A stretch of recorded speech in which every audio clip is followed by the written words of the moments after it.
Alam niyo ba ang isang pista sa Kalibo Aklan na tawag dito ay ati-atihan? Hindi?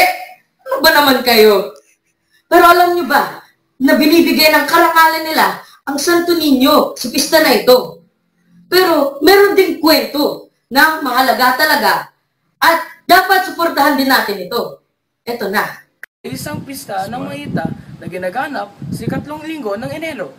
Ito ay isang sayaw ng pagpapasalamat para sa mga grupo ng mga Malay Chieftains o Datu.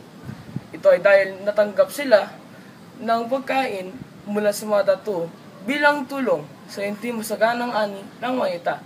Hala, bira! Hala, bira! Hala, bira!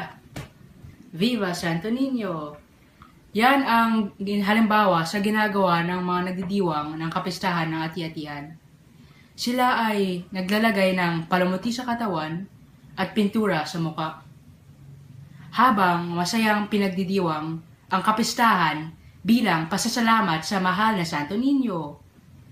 Mayroon ding mga misa sa 9 na araw at sa unang araw ay sinusundan ng sayaw ang tunog ng tambol sa kalsada.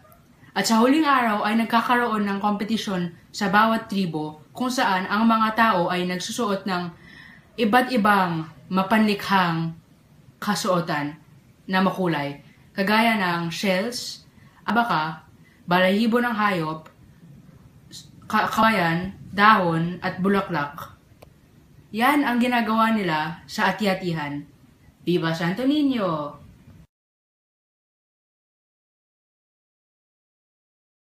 At yan ang ati-atihan. Kahit kung naghahanap kayo ng maaaring mapasyalan at nais nyo makaranas ng isang masaya at maningning na kapistahan, isama sa inyong listahan ang Kalibo Aklan upang inyong masaksihan ang masayang kapistahan ng Santo Niño, ang ati-atihan. Hala, bira! Viva Santo Niño!